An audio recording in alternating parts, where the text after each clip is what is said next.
Olá, meus queridos, graça e paz da parte de Cristo Jesus, nosso Senhor. Seja bem-vindo a mais uma teleaula para você que é professor da classe de adultos da Escola Bíblica Dominical. Muito bom estar com você aqui. Eu quero agradecer aos milhares de irmãos espalhados por este Brasil e fora do Brasil que estão assistindo aos nossos vídeos. Eu quero começar já pedindo a você para dar um like aqui, tá bom? O seu like é muito importante. Por que o like é importante, pastor? Porque à medida que você curte o vídeo, o YouTube entende que esse vídeo é relevante. Quando ele entende que o vídeo é relevante, que existe uma interação entre a pessoa que está falando no vídeo e a pessoa que está assistindo, o próprio YouTube se incumbe em divulgar esse vídeo. Então, ao divulgar, claro, muitas outras pessoas vão ser alcançadas pela mensagem que nós estamos ministrando aqui toda semana. Então, agora mesmo, se você abriu agora o nosso vídeo, dê o seu like aqui, não deixe de dar o seu like. Se você não se inscreveu, se inscreva, clique no sininho aqui para você receber a notificação. Quando você clica no sininho, toda vez que a gente faz um vídeo, que a gente publica um vídeo, melhor dizendo, você é de imediato notificado pelo próprio YouTube. E compartilhe os nossos vídeos. Essa interação é muito importante. Como eu disse na outra aula, eu queria que você colocasse aqui nos comentários ideias para a gente compartilhar aqui com outros professores no Brasil afora. Eu ainda estou esperando a sua ideia. Eu quero aqui citar o seu nome, dizer de quem é a ideia, falar qual é a ideia, para que outros professores possam desfrutar da ideia que Deus colocou no seu coração. Uma ideia que dinamize a aula, uma ideia que dinamize a própria Escola Bíblica Dominical, vai ser maravilhoso, tá bom? Olha, eu estive agora no 9º Congresso da Escola Bíblica Dominical no Rio de Janeiro.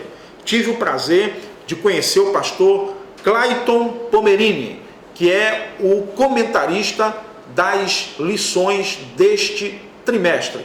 E ele fez ministrações extraordinárias. O 9º Congresso da Escola Bíblica Dominical teve como tema, no princípio era a palavra. E a abordagem foi baseada nos cinco pilares do protestantismo, já que este ano é o ano que se comemora os 500 anos da Reforma Protestante. Então, foi muito bom estar ali no Rio de Janeiro, aprendendo com mestres, tá bom? E nós vamos agora para a nossa aula do dia 29 de outubro, a lição de número 5, cujo tema é a obra salvífica de Jesus Cristo. O texto áureo, você nunca pode esquecer de citar o texto áureo para o seu aluno, porque o texto áureo é o texto principal da sua lição. E ele diz assim: e quando Jesus tomou o vinagre, disse, está consumado, e inclinando a cabeça, entregou o Espírito. João capítulo 19, versículo 30. A verdade prática, que é aquela verdade, dentre as outras verdades destacadas na lição, que servirá para se colocar em prática, para vivermos. Se você ministra uma palavra para o seu aluno e ela não for pertinente, o seu aluno não sentir que aquela palavra fala para ele, que existem verdades ali que ele pode praticar, então de nada vai adiantar. Então a verdade prática é a seguinte: a obra salvífica de Cristo nos deu o privilégio de achegarmos-nos a Deus sem culpa e chamá-lo de Pai. Bem, como eu disse, em nosso vídeo aqui, eu quero que você acesse um vídeo sobre dicas para professores da escola dominical, e eu estava falando sobre planejamento. Quando você planeja a sua aula, obviamente, você estabelece os objetivos da sua lição. Esta lição, como sempre, tem um objetivo geral e 3 objetivos específicos, professor. Quando você for preparar a sua aula, o seu foco tem que estar nesses objetivos, que é aquilo que você quer alcançar com o seu aluno.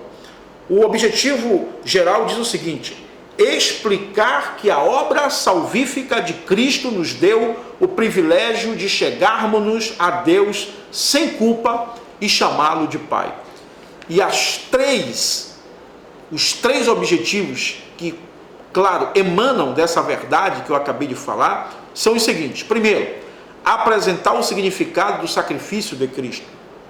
Segundo, explicar como se deu a nossa reconciliação com Deus. E terceiro, discutir a respeito da redenção eterna.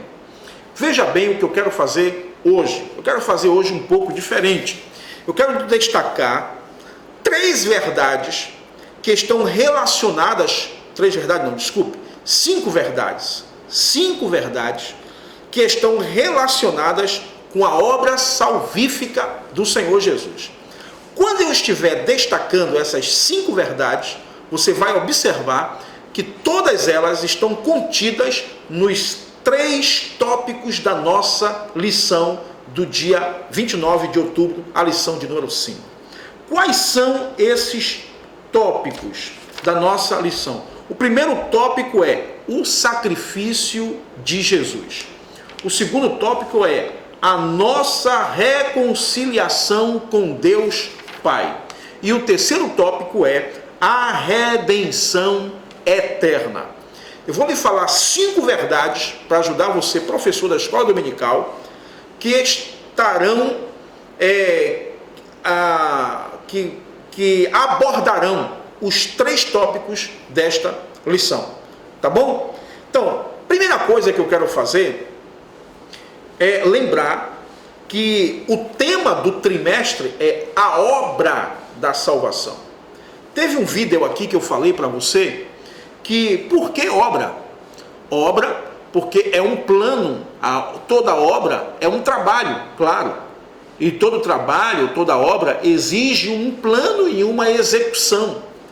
A salvação não é uma obra do acaso, não é um trabalho do acaso. Deus não é como funciona conosco quando que a gente cria algo, de repente não dá certo, a gente elabora alguma coisa, de repente não dá certo, e aí a gente toma uma medida diante daquilo que a gente não esperava que acontecesse. Não, com Deus não foi assim. É chamado obra da salvação porque um Deus eterno, que em sua presciência sabia que o homem ia pecar e que iria precisar de uma redenção, esse Deus estabeleceu um plano, planejou, elaborou o grande plano da salvação. E este plano foi se revelando gradativamente ao longo da história da humanidade e, consequentemente, ao longo de toda a Bíblia Sagrada. Este plano é revelado desde o Antigo Testamento até o livro do Apocalipse. Por isso, é a obra da salvação. E o tema de hoje é a obra salvífica de Jesus Cristo. Então, por isso é que é obra. Como é que nós poderíamos conceituar a obra salvífica?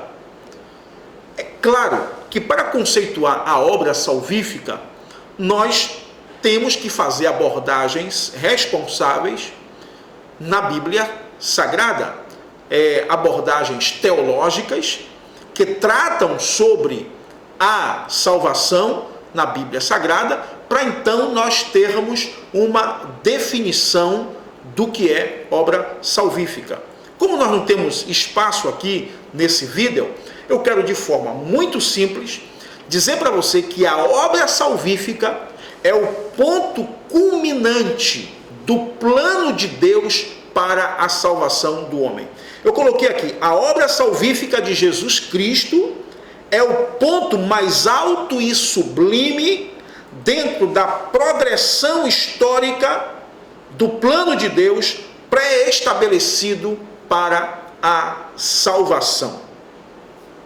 Então, e ela abarca 5 verdades que eu vou compartilhar com você aqui e que, consequentemente, vai atender às expectativas dos 3 tópicos da lição que nós estamos estudando. Então, anote aí isso, porque vai servir para você entender o primeiro tópico, o segundo tópico e o terceiro tópico.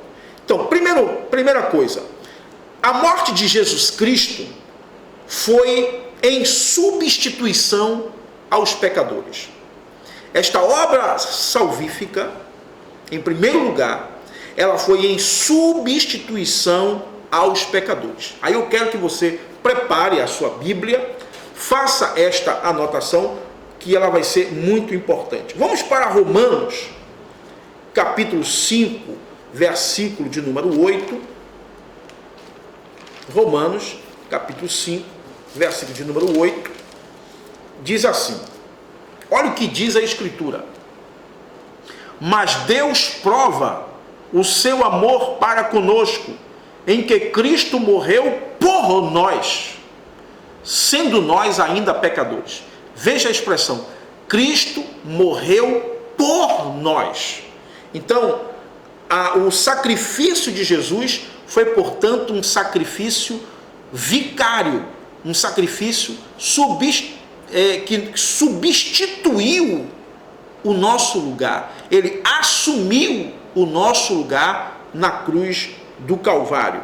2 Coríntios, capítulo 5, versículo 15, esse texto aqui é tremendo, ele é maravilhoso. 2 Coríntios 5,15, diz assim a Escritura: e ele morreu por todos. Lá em Romanos, morreu por nós. Agora aqui, morreu por todos, para que os que vivem não vivam mais para si, mas para aquele que por eles morreu e ressurgiu. Então, a obra salvífica é uma obra que substitui o lugar do pecador. Éramos nós que deveríamos estar naquela cruz, pagando o preço exigido por Deus pela nossa transgressão. Mas Cristo assumiu o nosso lugar. Eu gosto da expressão do apóstolo Paulo em Filipenses 2,5, quando ele diz: tende, pois, irmãos, aquele mesmo sentimento que houve em Cristo, que, sendo Deus, não teve por usurpação ser igual a Deus. Antes, aniquilou-se a si mesmo, assumindo a forma de homem. Então, Jesus veio em nosso lugar para viver por nós, para morrer por nós, para realizar na cruz do Calvário o trabalho que o Deus Pai exigia, ou melhor, oferecer a Deus o sacrifício que Deus mesmo exigia para a remissão dos pecados do homem. Não é preciso lembrar para você, porque isso já foi dito nas outras aulas, que o livro de aos Hebreus diz que sem derramamento de sangue não há remissão.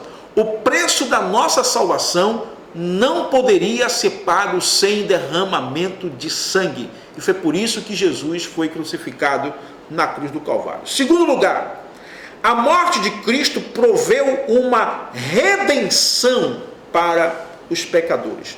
O que é redenção aqui? É pagar o preço, é redimir, é remir, é pagar o preço pela dívida de alguém.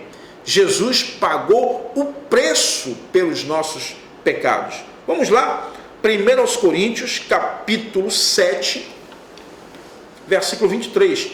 À medida que eu vou falando para você aqui, ao mesmo tempo eu vou definindo o que é a obra salvífica. Quando eu digo que ele proveu uma redenção, ele pagou um preço por nós, eu posso, portanto, definir a obra salvífica de Jesus como o preço que ele pagou pelos nossos pecados. 1 Coríntios, capítulo 7, versículo 23, diz assim: fostes comprados por bom preço. Então Jesus nos comprou. Nós estávamos, a ideia aqui, a visão aqui é de um pecador, de alguém que tem uma dívida para com o Estado, e alguém vai lá e compra, paga essa dívida. E na Roma antiga, quando alguém lhe pagava uma dívida, você ficava devedor da pessoa que pagou a dívida para você. E muitas pessoas se davam em serviço àquela pessoa que pagou a sua dívida. Então, a morte vicária de Jesus é uma morte que nos redime, que paga o preço da nossa salvação. Aqui eu tenho uma expressão do próprio Jesus em Mateus, capítulo 20, versículo 28. Olha que coisa fantástica. Mateus 20, 28, diz assim a palavra de Deus. Olha que coisa maravilhosa. Mateus 20, 28. Eu estou em Mateus 28, misericórdia. Mateus 20, 28, ele diz assim: o próprio Jesus falando: tal como o Filho do Homem não veio para ser servido, mas para servir e dar a sua vida em resgate de muitos. Porque a ideia de redenção aqui não é somente de pagar o preço, mas resgatar o ofensor, resgatar quem tem a dívida de um estado de juízo e trazer a um estado de libertação. Essa pessoa agora fica livre da sua dívida, porque na Roma antiga e nos dias de Jesus, no contexto judaico, quem não podia pagar uma dívida ficava como escravo daquele senhor até que a dívida fosse paga. Você lembra que aquela mulher lá, em 2 Reis, no capítulo número 4, aquela mulher cujo marido era um dos filhos do profeta, ele havia morrido, havia deixado uma dívida, e aquela mulher foi a Eliseu e disse a Eliseu: olha, Eliseu, eu estou desesperada porque meu marido morreu, e apesar de ele ser um homem de Deus, ele deixou uma dívida, e agora os credores estão vindo para levar os meus filhos como escravos. Então ela precisava de um dinheiro para pagar a dívida do seu marido, para que seus filhos não fossem levados como escravos. Então, quando houve a multiplicação do azeite, que ela teve dinheiro, ela resgatou os seus filhos da condição de escravos. E foi isso que Jesus fez por nós na sua obra vicária, na sua obra salvífica. Ele pagou o preço que nos resgatou do mundo. É por isso que ele diz aqui que o Filho do Homem veio não para servir, mas para ser servido e dar a sua vida em resgate de muitos. Que coisa maravilhosa! Glória seja dada ao nome do Senhor Jesus. Eu quero citar ainda Gálatas, capítulo 3, versículo 13.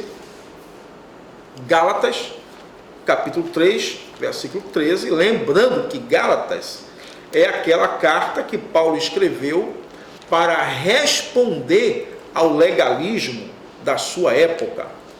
E no capítulo 3, versículo 13, Paulo diz assim: Cristo nos resgatou da maldição da lei. Como Cristo fez isso? Fazendo-se maldição por nós, pois está escrito: maldito todo aquele que for pendurado no madeiro. Nesse texto aqui, nós temos a ideia tanto da morte vicária, quanto da morte redentora. É uma morte vicária porque nos substitui, e é uma morte redentora porque paga o preço da dívida que nós tínhamos diante de Deus. Então vale a pena repetir esse texto. Cristo nos resgatou, então pagou o preço, nos tirou da condição de inimigos de Deus, de escravos do pecado, fazendo-se maldição por nós, isto é, assumindo o lugar que era para nós estarmos. Então, portanto, é uma morte vicária, é uma morte substitutiva, é uma morte que nos substitui. 1 Coríntios, capítulo 1, versículo 30.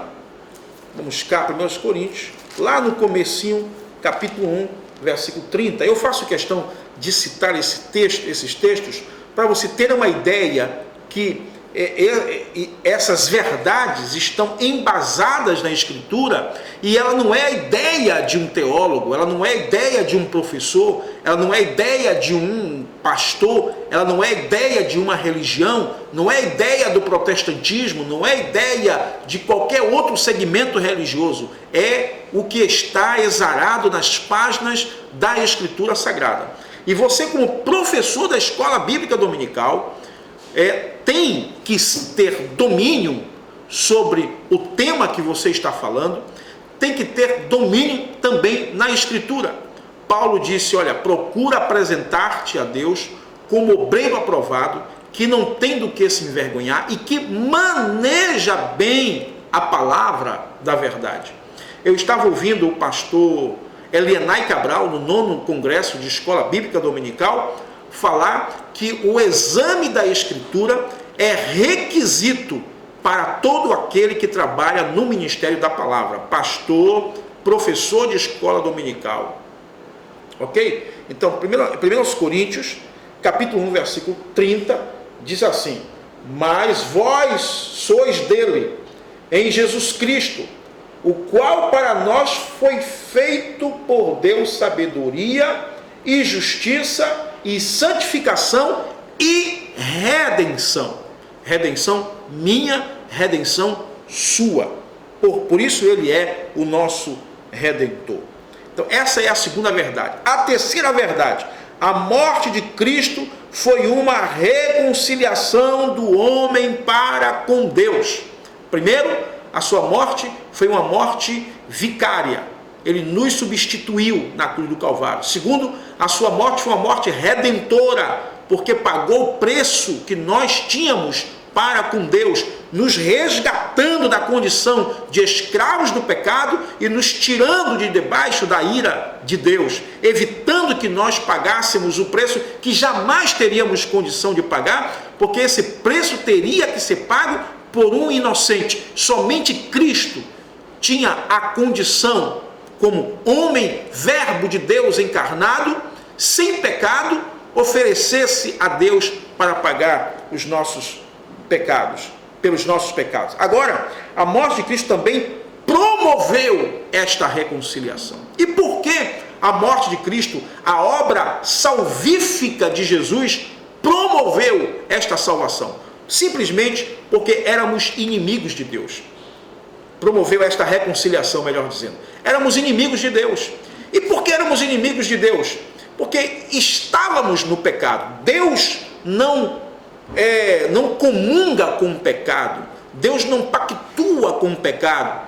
Então, quando o pecado entrou no mundo, nós nos tornamos, portanto, inimigos de Deus, porque passamos agora a obedecer os desejos da nossa carne.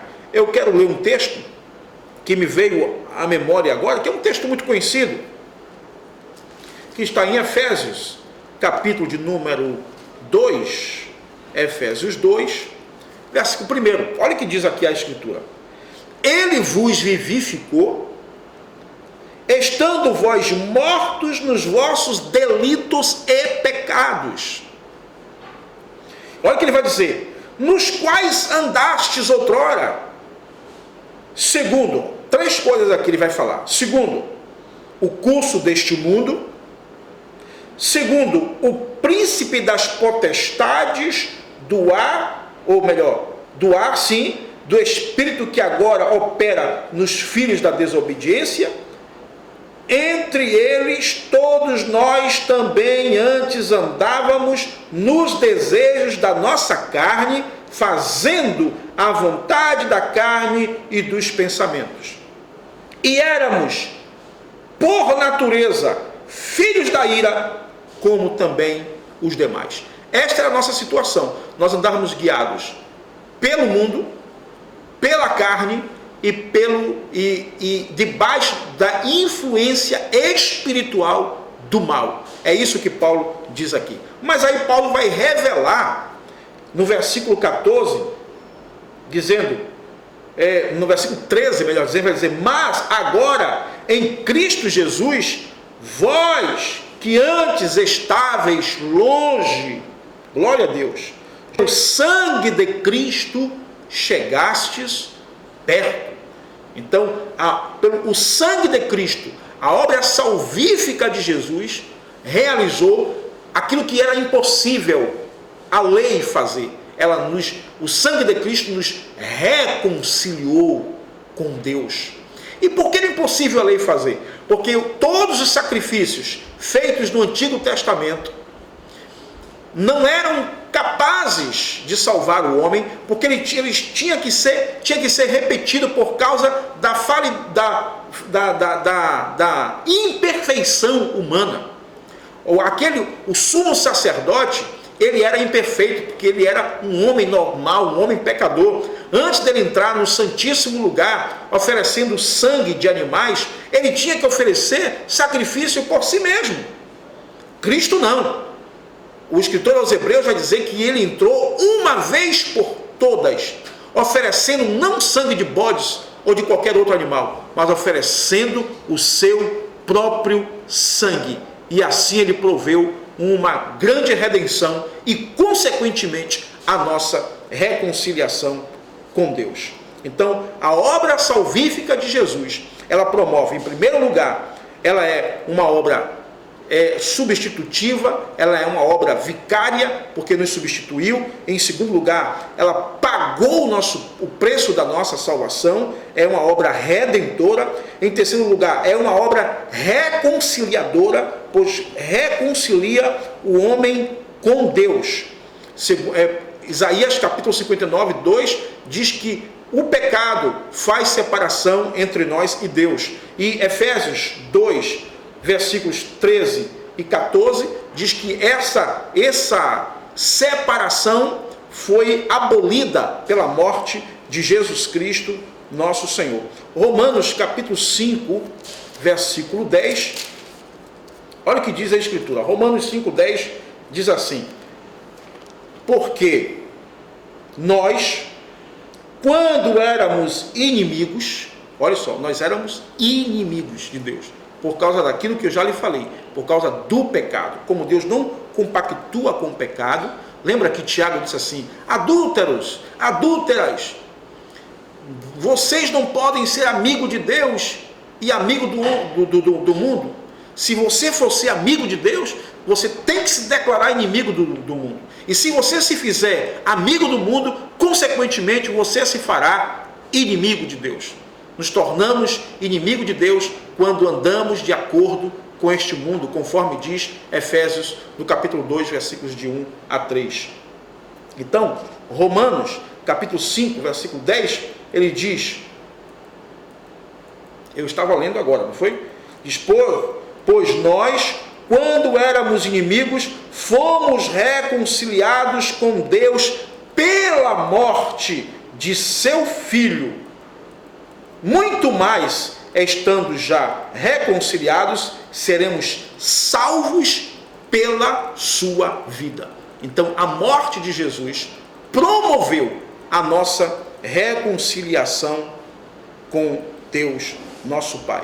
2 Coríntios, capítulo 5, 18 e 19, para encerrar essa parte da reconciliação, 2 Coríntios 5, 18 e 19, diz assim: e tudo isto provém de Deus, que nos reconciliou consigo mesmo por Jesus Cristo e nos deu o ministério da reconciliação.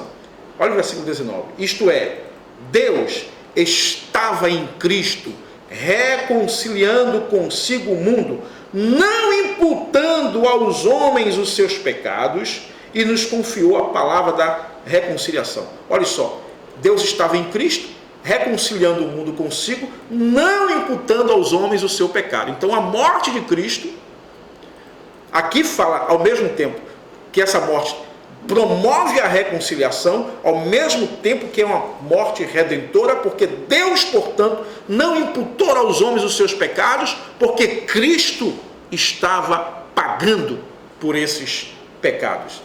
Glória seja dada, portanto, ao nome do Senhor Jesus. Esta é a mensagem do Calvário, essa é a mensagem da cruz, esta é a mensagem que reconcilia o homem, que traz o homem de volta para Deus, que redime o homem dos seus pecados e o leva de volta à comunhão com o seu Deus. Em quarto lugar, a morte de Cristo foi propiciatória, isto é, propiciar aqui vem de satisfazer a exigência de alguém.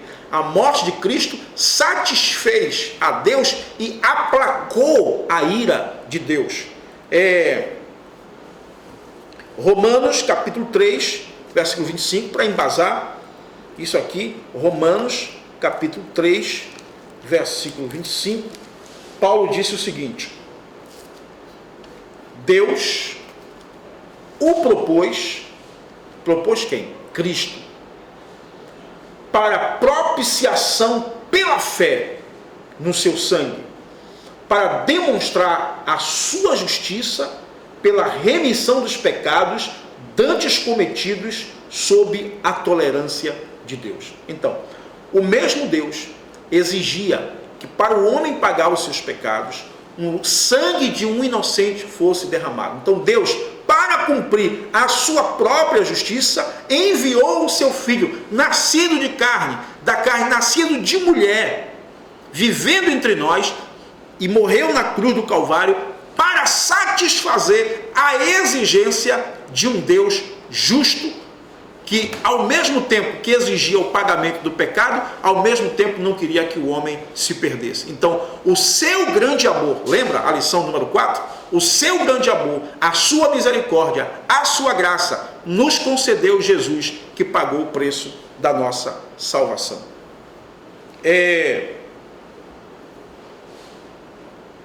João capítulo 3, versículo 36, o próprio Jesus, numa conversa com Nicodemos, conversando sobre a regeneração, conversando sobre a salvação, coisa que estava difícil de Nicodemos entender, mas Jesus disse no capítulo...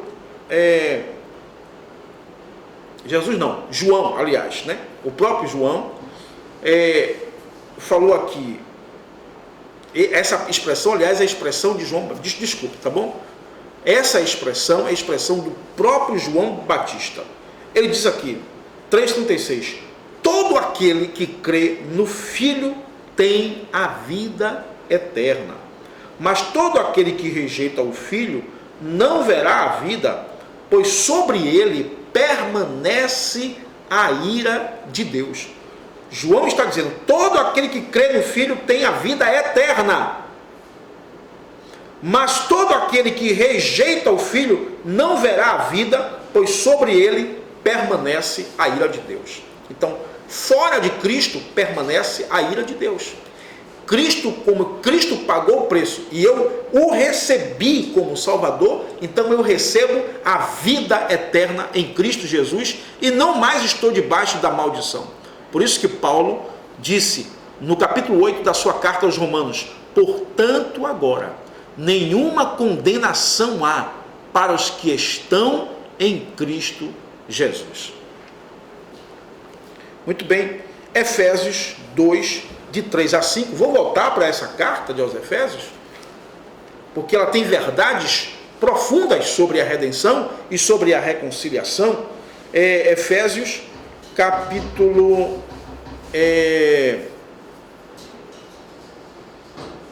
vamos ver aqui, 2 versículos de 3 a 5. Ele fala assim, olha que coisa maravilhosa. Entre eles todos nós também antes andávamos nos desejos da nossa carne. Eu li esse texto nesse instante para você.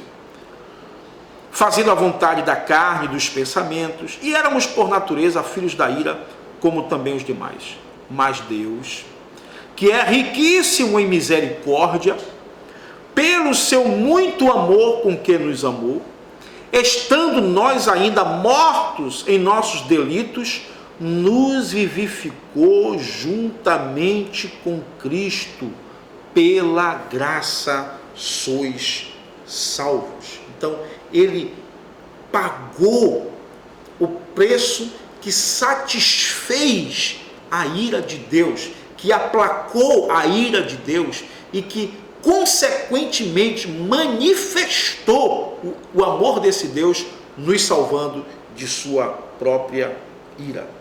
Romanos capítulo 5 diz que este sangue de Jesus nos salva da ira de Deus. Por isso que esta morte é uma morte propiciatória, porque ela satisfaz a ira de Deus, ela aplaca, essa obra salvífica aplaca a ira de Deus.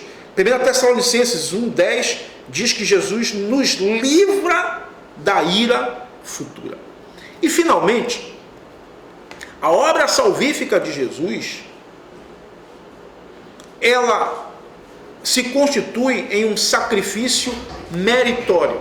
Este é um termo utilizado pelo comentarista da nossa lição, que está aqui, permita-me, eu destaquei aqui porque eu achei muito interessante isso. O fim da inimizade, a eliminação, uma redenção plena, a vivificação. Aqui, no segundo tópico, do primeiro tópico, ele diz o sacrifício meritório. E eu quero citar aqui isso porque eu achei muito importante. Na sociedade judaica do Antigo Testamento, desenvolveu-se uma ideia de mérito por intermédio do sistema de sacrifícios de animais. Bastava apresentar uma vítima inocente no templo e a pessoa satisfazia a sua própria consciência. Entretanto, esse sistema mostrou-se antiquado e ineficiente. Com o advento da nova aliança, mediante o sacrifício vicário de Jesus Cristo, o sacrifício que nos substituiu, não há mais mérito pessoal. O mérito agora é todo de Cristo. Pois o mérito salvífico pertence única e exclusivamente a Cristo. Só Cristo é capaz de cobrir todo e qualquer pecado. Só Cristo é capaz de restabelecer a comunhão do pecador com Deus. Logo, o único mérito aceito por Deus nesta nova aliança é o sacrifício vicário realizado definitivamente por Cristo Jesus. E aqui eu quero terminar com uma expressão de Paulo muito conhecida em Efésios capítulo 2, versículo 8. Ele diz: pela graça sois salvos, por meio da fé. E isto não vem de vós, é dom de Deus. Não vem das obras para que ninguém se glorie. O mérito é todo de Cristo. Ele é o único, foi o único capaz de pagar pelo preço, o preço da nossa redenção. Ele foi o único. Portanto, nós não temos mérito nenhum nisso. Você pode ser o melhor crente, você pode ser o crente mais santo, você pode fazer as melhores obras, nem eu, nem você. Por isso que é graça. Paulo diz, pela graça sois salvos. É favor imerecido. Imerecido da parte de quem? Da nossa parte. O único merecedor é Cristo Jesus, nosso Senhor, pelo pagamento da nossa salvação. Muito bem, abordando esses 5 tópicos, eu tentei ajudar você aqui a trabalhar os 3 tópicos da lição do dia 29 de outubro, a lição de número 5, cujo tema é a obra salvífica de Jesus Cristo, e cujo texto base está em João, capítulo 19, de 23 a 30. Deus abençoe poderosamente a sua vida. Eu espero ter contribuído para que você dê uma excelente aula neste domingo que vem. Eu quero lembrar para você que em breve nós iremos aqui disponibilizar o material das nossas aulas e também tentar compartilhar com você lições de outras faixas etárias da nossa escola bíblica dominical. Não esqueça de dar o seu like, não esqueça de se inscrever em nosso canal, de clicar aí no sininho para você receber as notificações dos nossos vídeos. Não se esqueça também de compartilhar com o maior número de pessoas que você puder, para que esse vídeo chegue ao coração de muita gente. Se você está assistindo agora ao nosso vídeo e você não é evangélico, nós falamos aqui sobre a obra salvífica de Jesus que foi feita por você, para salvar você, para perdoar os seus pecados e trazer você de volta à comunhão com Deus. Onde você estiver agora, você pode abrir o seu coração, pedir a Jesus que entre em seu coração, que perdoe os seus pecados. Diga-lhe: Senhor, eu reconheço que somente o Senhor proveu uma grande salvação para a minha alma e eu quero desfrutar agora desta salvação. Entra na minha vida, perdoe os meus pecados e venha a ser Senhor da minha vida. Deus em Cristo te abençoe e eu te espero em um próximo vídeo.